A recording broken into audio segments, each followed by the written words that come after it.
enforcers of law who are tasked with maintaining public order, protecting individuals and property, and preventing and investigating crimes. That is what being a police officer means, or at least that's what they are trying to do. Instances have aroused where police officers have misused their authority, employed excessive force, and violated people's rights, particularly those from marginalized communities, leading to distrust and fear of law enforcement. Are they subjected to such power?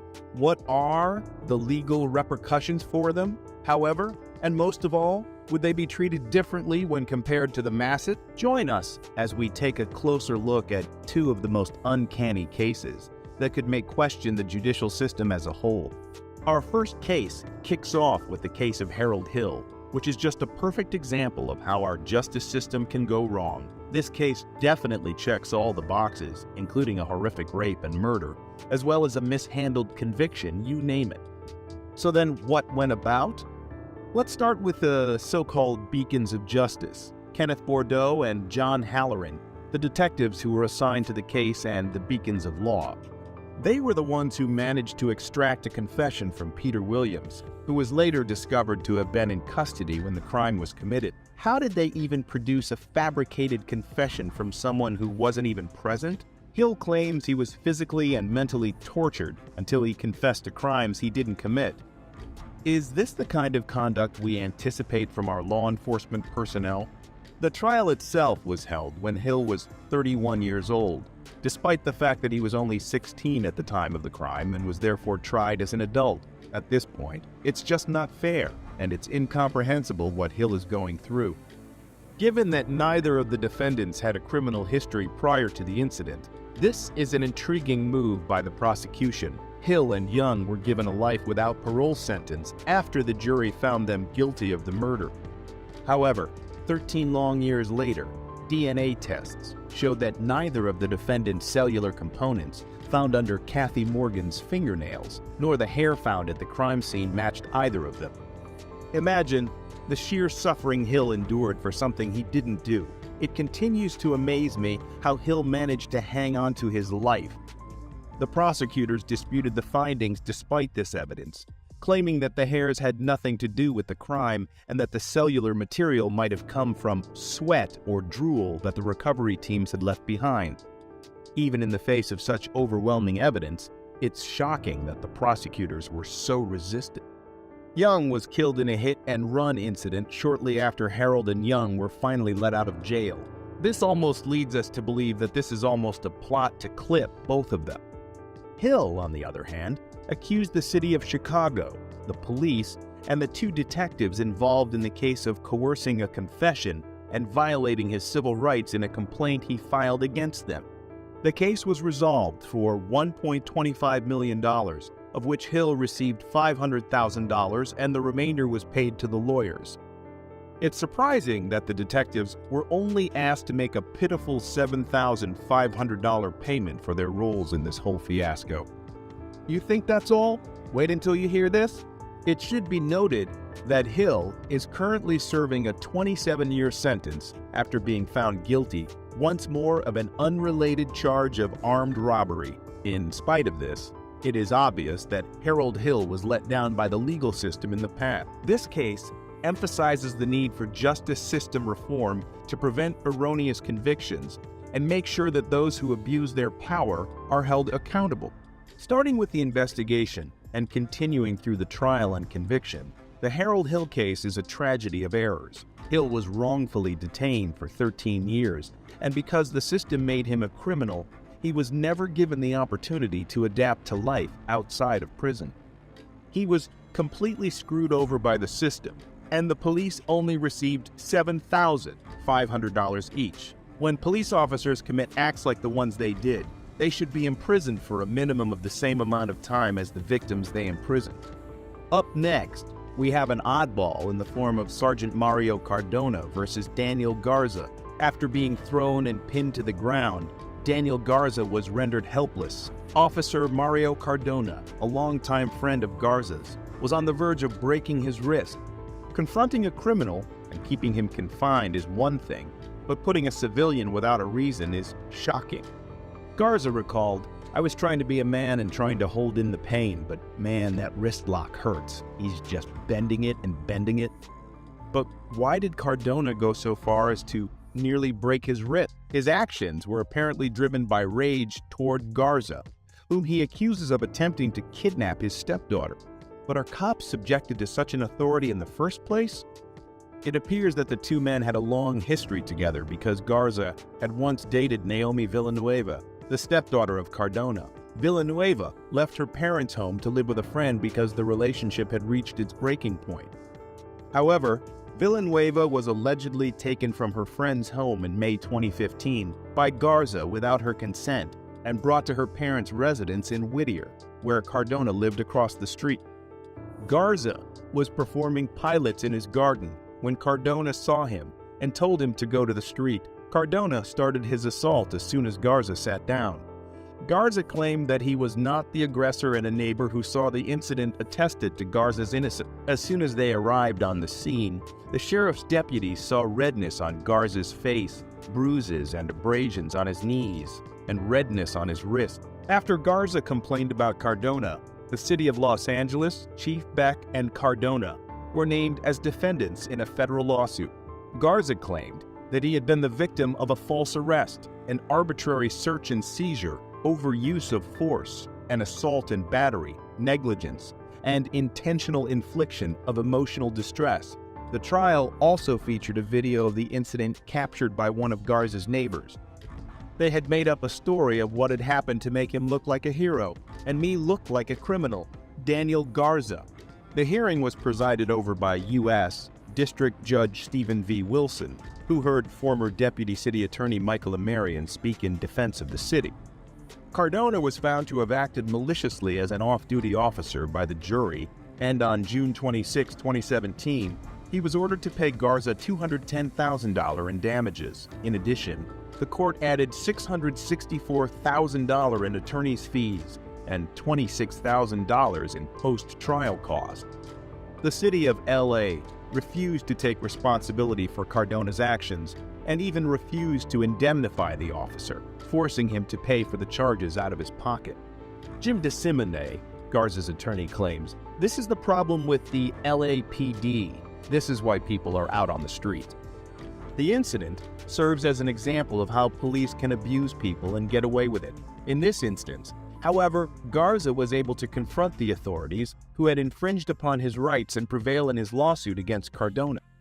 It is clear that police officers cannot get away with using excessive force against citizens after the jury found Cardona guilty of malice. It is important to note that this case also emphasizes how crucial it is for citizens to be aware of their rights and to speak out against law enforcement when they believe those rights have been violated.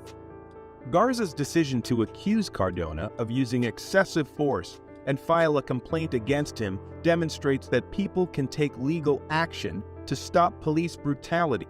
What do you think of these cases? Which do you think is most unfair? Sound off in the comments below and make sure to let us know if we missed out on anything. While you are at it, make sure to hit that subscribe and leave a like to never miss an update from us. Thanks for watching. It's quite unsafe for a woman to live in this world. The crimes against them are increasing day by day. They depend on and truly believe the cops to save their lives. But what if the same cops become the predator? Do you think there are perverts in the police department? Are they more dangerous than the criminals? On number 3, we have Braulio Gonzalez. On the wrong side of the law, accused of a despicable crime. This veteran officer allegedly fondled a little girl, and that child is no stranger to him. Braulio was a resident of Miami, dated and was a veteran police lieutenant.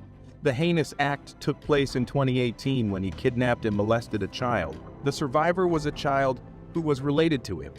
He took advantage of their family relations and molested the girl since she turned 8 years old. He continuously abused her for 2 years. At last, the survivor spoke out, and the real fact of Braulio was revealed. When the survivor was just 8 years old, Gonzalez took his gun and pointed it at her. She was then made to comply with his conditions, and then he kept on molesting her till her parents came back home. He threatened her several times after that to make sure she doesn't utter a word to her parents. The poor child was traumatized and she lived in fear till 2018.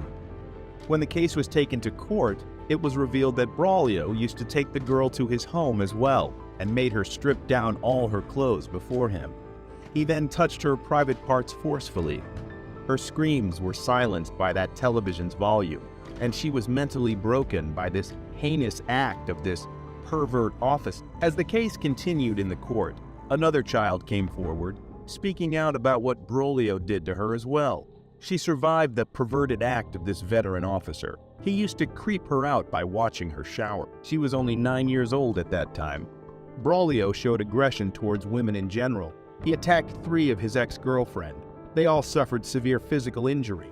He used to hit them repeatedly and broke the nose of one of his ex-girlfriends. They all came forward after hearing about the case where he molested a minor.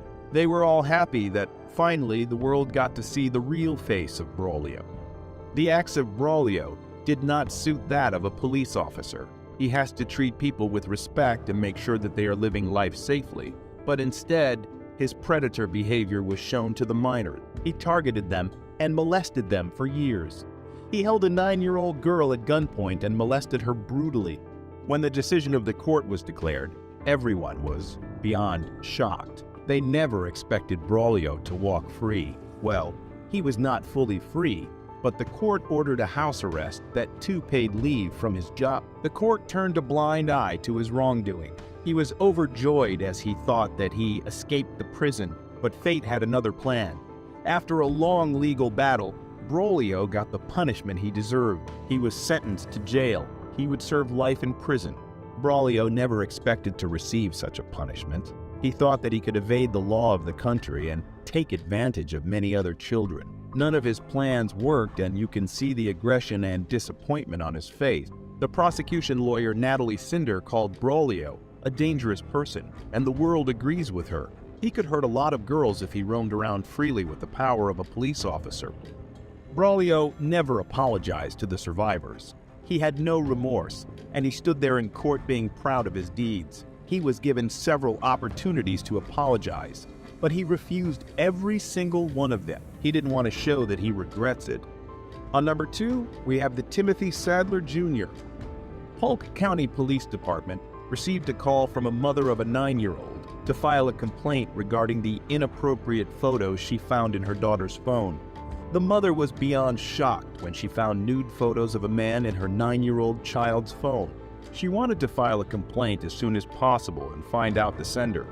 The Polk County Department didn't have to spend time investigating, as they soon realized that the criminal they were looking for was one of them, but an officer of another department. They couldn't believe that such a person was working for the state to ensure safety. Well, he was not in his right mind and forced a 9-year-old to send her nude photos. What kind of police officer would say such a thing? Sadler met the child on an interactive online game platform. The Wolf was the game they played, and Sankey talked to her in the name of Jade, an 11-year-old kid.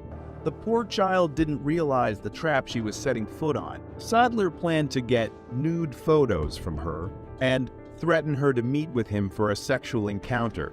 He made a detailed plan step by step, and he just needed to work it out. He created multiple accounts and names to talk with the child and earn her trust. Apart from Jade, Sadler created a profile pretending to be a 31-year-old Jason.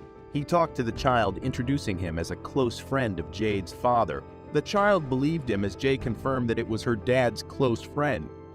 The child didn't know that behind the screen, it was Sadler who talked to her and not Jade or Jason. Both these people were creations of Sadler, and they didn't exist in real life. Sadler slowly started grooming the girl. He talked through the account of Jade and told the girl that she has a sexual relationship with Jason and it's fun. The girl was uncomfortable at first, but believed the 11-year-old Jade. He started sending pornographic images to the girl from the account of Jason and started talking to get in a sexually explicit way. He thought that she would soon fall into the trap and meet up with him. The 9-year-old survivor started sending her nude photos, and Sadler was happy to see her falling prey to him. He stored all the images to use against her in the future. During this time, he was going to his office and acting as a good police officer. No one suspected him, and everyone believed him to be this ideal man. They were all unaware of what he does behind his bedroom walls. The 9-year-old child's older sister found out about the sexually explicit texts and pornographic images Sadler sent her. She informed her mother. She called the police immediately. Sadler was arrested and fired from his job immediately. On number 1, we have Trevor Smith. Trevor Smith was working in the Washington State Patrol. He fell for the sting operation and was caught red-handed. In 2022, Trevor was looking for new prey. That's when he met a mother of 2 who was ready to go into an agreement with Trevor for him to have sex with her 2 children, who were only 6 and 11 years old. Trevor was so happy as he thought he would get 2 children to sleep with that too, with their mother's consent. The undercover female officer, who pretended to be the woman selling her kids, realized that Trevor was a pedophile. The Seattle Police Department wanted to catch pedophiles, and they made the undercover police officer place an ad. Trevor was interested in it and contacted the mother without knowing that it was a sting operation. During the conversation, the undercover police officer asked what he would give her in exchange for abusing her 2 children, to which Trevor replied that she could sexually abuse his 9-month-old son. The police department was shocked to read the text, as they can imagine all Trevor would have exchanged for his son. He was unfit to be a father and shows no mercy to his child. Trevor showed up in a hotel room and the undercover police arranged for him as he thought he would sexually abuse 2 children. He even came to the room with contraceptives, which shows that he was prepared to sexually attack 6 and 11-year-old children. Trevor was fired from his job and was sentenced to 10 years in prison, after which he would be released, but he will be under the supervision of the police for 15 years. Do you think this kind of police officer should be declared unfit for service? Should they be punished brutally? Let us know in the comments.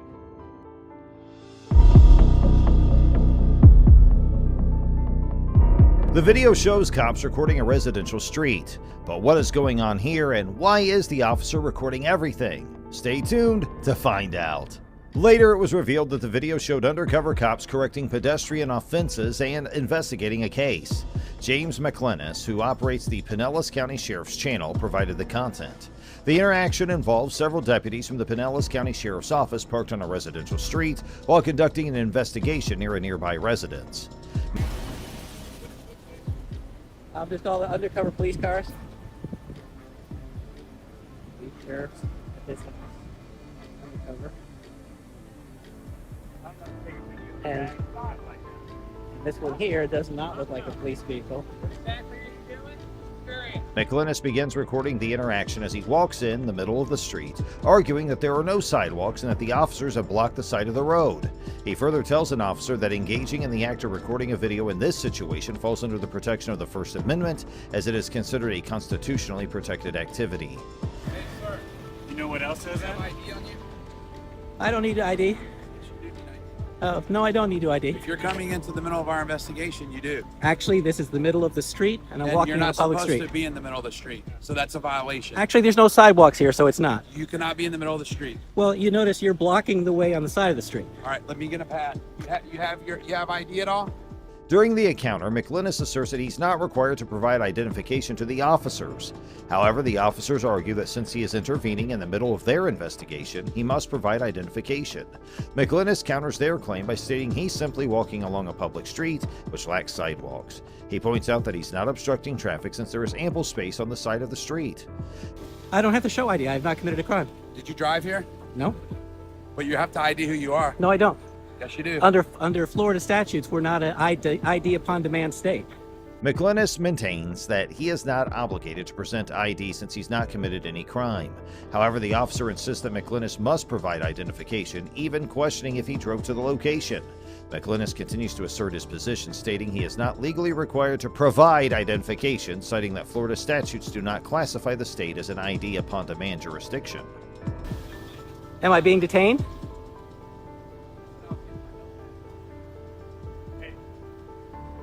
Are you writing up a ticket?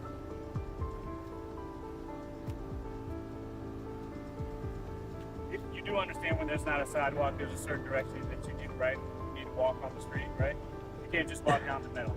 Well, when you have all the cars blocking the side of the road, it makes it kind of difficult. Okay, well, guess what, Perry Mason?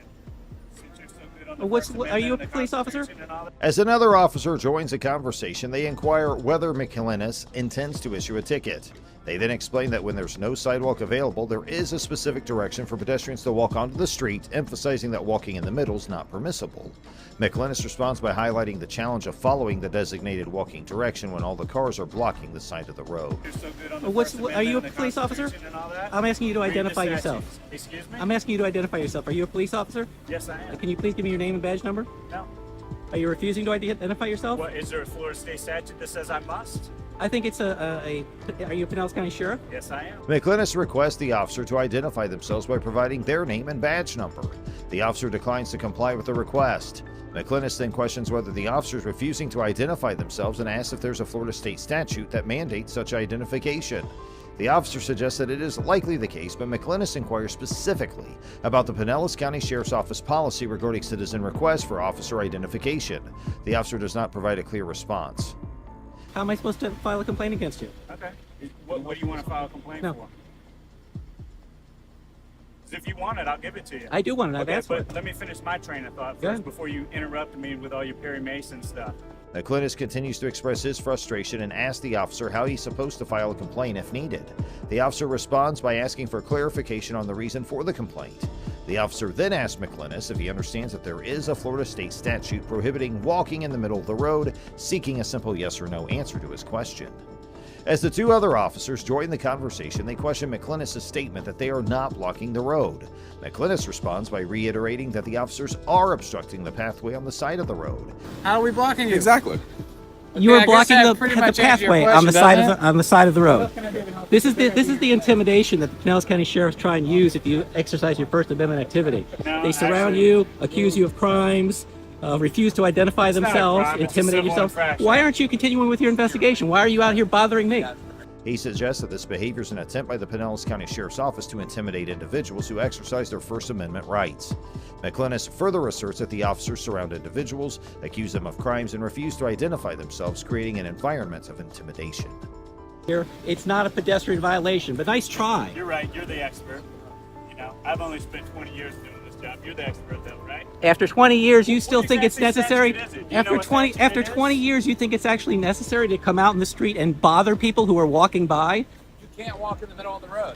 And when you have the street blocked, Street's the not side blocked. of the side of the road blocked, Street's not blocked. you have the side of the road blocked. Street's not blocked. Sir, Yeah, Street's not shine, blocked. shine your phone that way, because I want to make sure that you see this as well. That this is on yeah, video. I'll shine the vote. So from here all the way through, past the area that you actually walk through, McClennis questions why the officers are bothering him instead of continuing with their investigation. He asserts he was simply walking with his camera in front of him and questions if the officers have an issue with that. see this as well. That this is on video. Yeah, I'll shine the vote. So from here all the way through, past the area that you actually walk through, the street is not blocked. This The side of the street vehicles is are on the blocked. curb, but you actually walk. So how is that actually blocking This side of the street is streets? blocked. Okay. McClennis argues there was no civil infraction committed on his part, emphasizing that walking in the middle of the road is not a pedestrian violation when the side of the road is blocked and there are no sidewalks available. By walking down the middle of the street and Is there conducting a anything First else that Amendment you would like to activity, talk about? Is there anything else you would like I to didn't talk want to about? talk to you, any of you, in the first place. Have a good day, sir. Thank you, I appreciate it. You can leave now. Thank you, appreciate it. The officer sarcastically remarks that McClennis must be the expert, despite their 20 years of experience on the job.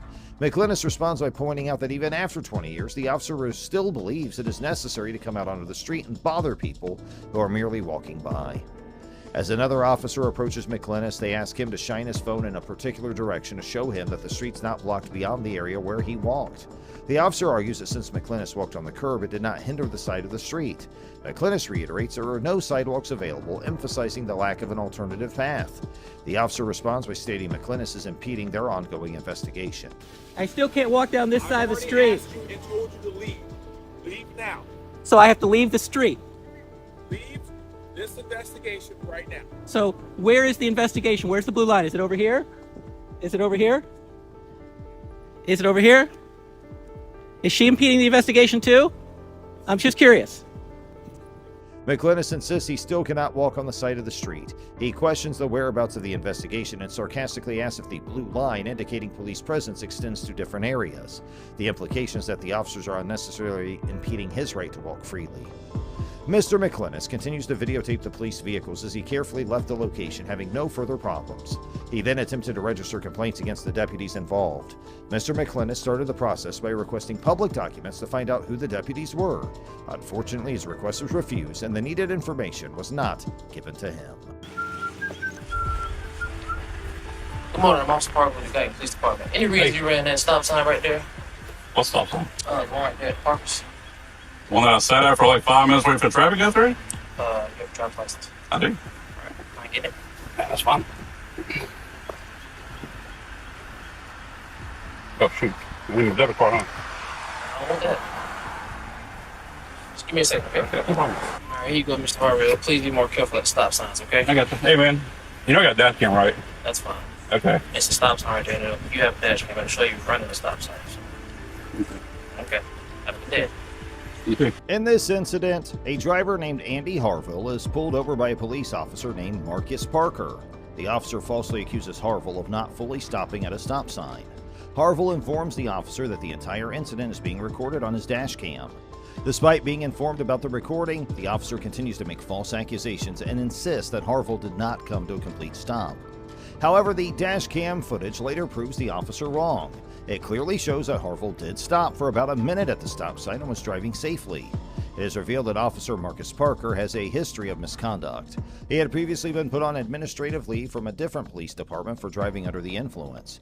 He had driven home in his patrol car after consuming multiple drinks at a local restaurant while off duty.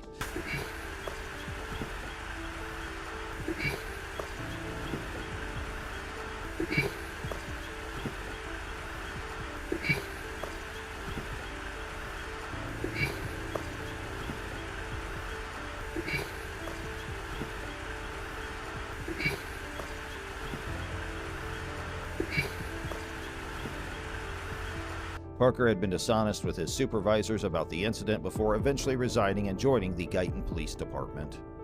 The Guyton Police Department itself has concerning issues. They lack important policies regarding the use of body and dash cams, as well as protocols for the use of force, excessive force arrests, and interactions with the public. The absence of these policies undermines citizen protection and fails to provide clear guidelines for police officers. Given these circumstances, there is a call for accountability and reform within the Guyton Police Department. The officer involved, Marcus Parker, should face consequences for his misconduct. Additionally, the department needs to implement necessary reforms for better serving and protecting the citizens under their jurisdiction. Now let's move to another video. Correct. He's being detained right now for drugs. No, I'm talking to her next. I know. I know.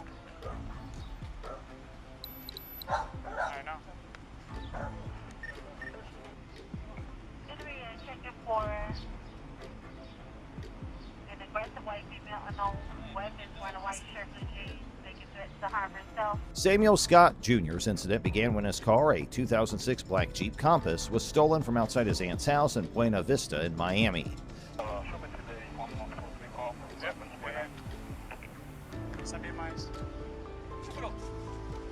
¿Pero qué? ¿Tú eres un sargento? Ok, yo tengo a mi sargento. All right? Okay? After the theft, Scott immediately called the Miami Police Department to report the incident and seek assistance in recovering a stolen vehicle. However, instead of receiving help, Scott found himself wrongfully detained and arrested by the same officers he had called. Despite being a victim of a crime, the police officers believe Scott was the perpetrator based on a description that matched his appearance. Scott, who is a black man, was wearing a dark-colored shirt over a white undershirt at the time. In a body camera footage obtained by the media, Scott can be seen telling the officers that the description of the person who took off in his car was similar to his own, but he insisted that they had the wrong person. I went over there to check kids and everything. My kids are, Where are your kids? I was with them. Where are Over there, what's the name? They were over at my cousin's house. So, huh? What? I've been over there since, what? I want to say it's 5:30, 6 o'clock. I actually walked back over here. You have 2 IDs? Yeah. That's not good. Well, one is an ID and one is a driver's license. Right. Scott questioned why he would call the police if he had stolen his own car, and expressed his concern for his children who were left unattended while he's being questioned. You know what's up, okay? All right, but... Okay. You mind if I sit in the cars? I really don't know It's a bigger space. what I did. I really don't care, but. Alright, listen. I'm gonna reach you your rights real quick. Alright? I'm telling you guys that I can confirm where I was, and I can even confirm my activities. I recently logged off of the VPN at my job. Okay. At what time? Roughly before I came over here, before I called you guys. But I'm telling you, you guys got the wrong guy. The description of the guy that took off from your car is just like yours. The officers proceeded to charge Scott with several offenses, including leaving the scene of an accident, false reporting of a crime, failure to carry a concealed weapon license, and possession of marijuana. However, these charges were later dropped by the Miami-Dade State Attorney's Office in November 2021, indicating that there was insufficient evidence to pursue the case against Scott. To the time, I really just jumped out of the car to go see. That's it. If you want, like I said, we can go. Like, I had my kids and stuff like that, dropped them off, came over to say hi. And I went, I don't know what happened. I mean, like I said, I know the people that stay across there, over here, all over the place. I don't know what happened. My car just, somebody jumped in, drove off. And I'm sorry, but I'm telling you, I didn't do it. I mean, literally, I mean, why would I call the police? I mean, I called because my car is stolen. I mean, how me and my kids are going to get home? My pillow, my work ID, my work stuff, all of that stuff is in there. Why would I? That's why I'm like, why am I in handcuffs? If I'm calling them and I'm... All right, give me a second. You never been arrested before? No. Sure about that? Yeah. Never been arrested. Ex-military. As a result of this wrongful arrest and detention, Samuel Scott Jr. is now suing the Miami PD and 5 specific officers involved in the incident. His lawsuit alleges unlawful search, false imprisonment, and unwarranted prosecution. Scott's attorney is seeking $500,000 in damages for the physical, emotional, and reputational harm caused by the incident. Let's now move to another video. Degrade. Four.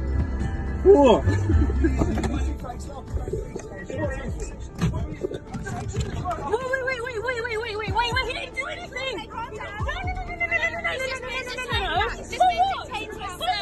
That's why you touched me, my son! He's in it! My son is in the car!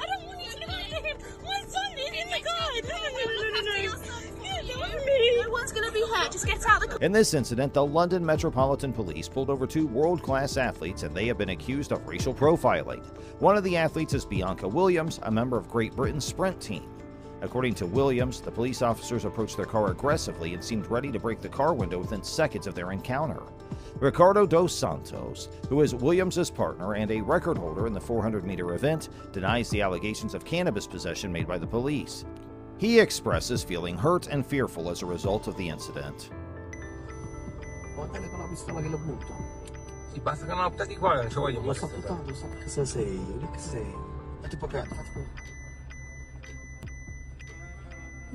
Basta che non sparano. È una macchina nuova quella, che sei. One other video surfaced showing AC Milan's Tom Way Bakayoko being detained and searched by police officers who had firearms drawn. No, le vedo. Le vedo. C'è la visuale precisa proprio.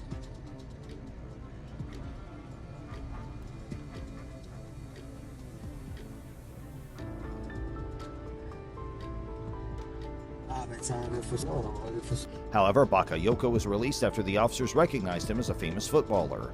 The Milan police initially claimed that the check on Bakayoko was conducted with high security measures and justified by the context of the operation. However, they later apologized and released Bakayoko after realizing his identity. The police statement mentioned that the check was carried out in a manner consistent with the perceived danger, but the officer's shock upon recognizing Bakayoko suggests a potential misunderstanding or error in judgment.